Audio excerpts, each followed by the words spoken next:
Chairman. A lot of questions. Let me start with one. It's been covered already briefly, but in 2011, ATF Seattle Field Office had this serial felon with 43 states in which he had committed assaults. Additionally, in that case, the CI's handler had stolen approximately $19,700, right? I'm not sure if I'm making the connection. Sure, the scenario you're describing by that informant, I'm not familiar with that criminal activity. As portrayed, it sounds awful, but I don't have any details myself of that. Okay. Well, he committed a crime in a room paid for by ATF.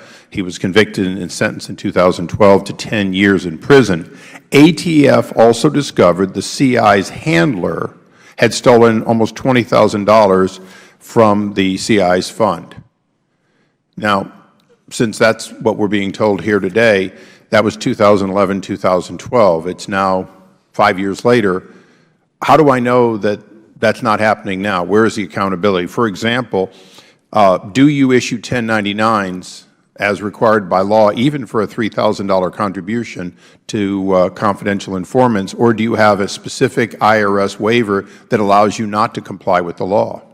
So back to your first question, I'm not familiar with the details of that Seattle case. So we'll go right to the second question. Yes, do you currently, pursuant to the federal law that all the rest of us have to, if you give someone $3,000 for services, you must in fact issue a 1099. Do you do so? Do you in fact issue a series of documents which, if received, would cause someone to say, hey, I didn't get that money, or yes, I did, thus giving you a quality loop for the question of embezzlement?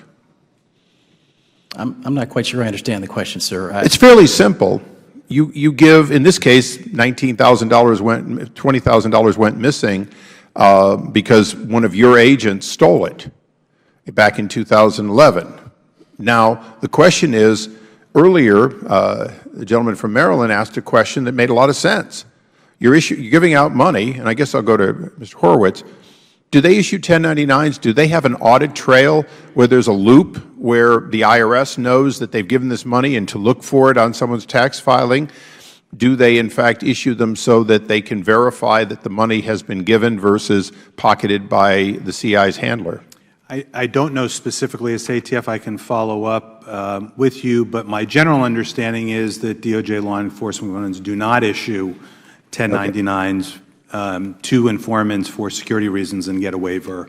Okay. Well, I'd be interested to see the IRS waiver that specifically allows and where the caps are, what the conditions are for it, because at some point at $3,000, I think we'd look at it as kind of a venal sin. At 19 and 20 and 100, whatever the figure was for the woman who was having an affair with a man and she doesn't know what she was paid for, and he falsified the record, so $250,000 went to her, and they can't find anything she did except have an affair. So let's see if we can figure out at what line you start tracking it. Let me go to a much greater concern even than dollars misspent. As you know, Mr. Horowitz, you know in Fast and Furious, the Obama administration willfully and deliberately broke the law and conspired to move guns that they knew went to Mexico and other criminal activities. More than 2,000 weapons were sold to straw people knowingly. Now, if anyone other than the Federal Government does it, that's a crime. When the Federal Government does it, the question is, do they track the crimes they facilitate? Where would I find a list of all the criminal activities done or facilitated by the two gentlemen to your left? Well, the actions that were authorized, presumably by the individuals handling the informants, I don't know of a system where they are reporting that to the Congress. So for the American people, we'll ignore the Congress for a moment since we're still waiting on documents from Fast and Furious from 7 years ago.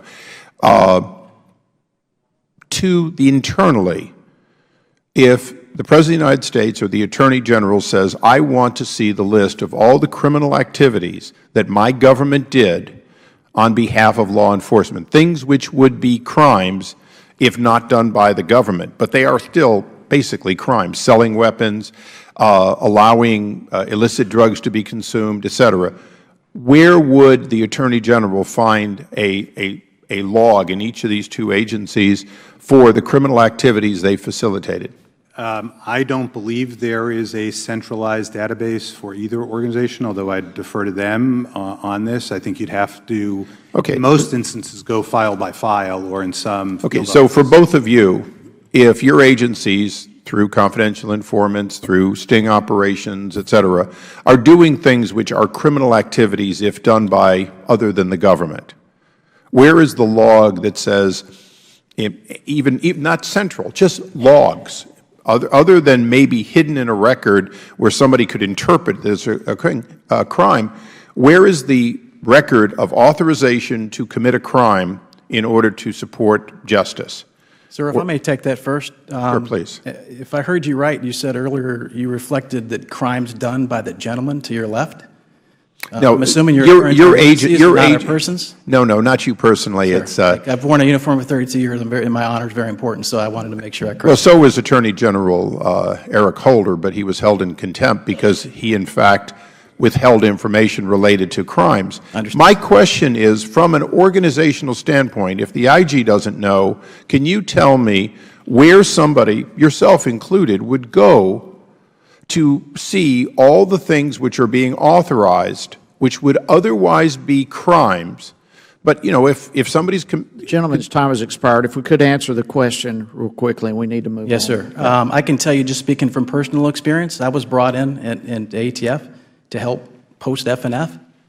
Okay, I will hold our people accountable whenever necessary. So if you're asking... Mr. Chairman, the only question I'm asking is there a log of some sort where people can see the combination of U.S. Attorney authorization and these agencies going forward? As you know, Mr. Chairman, in Fast and Furious, everyone pointed fingers that it was nobody's fault that nobody authorized 2,000 guns to go to Mexico.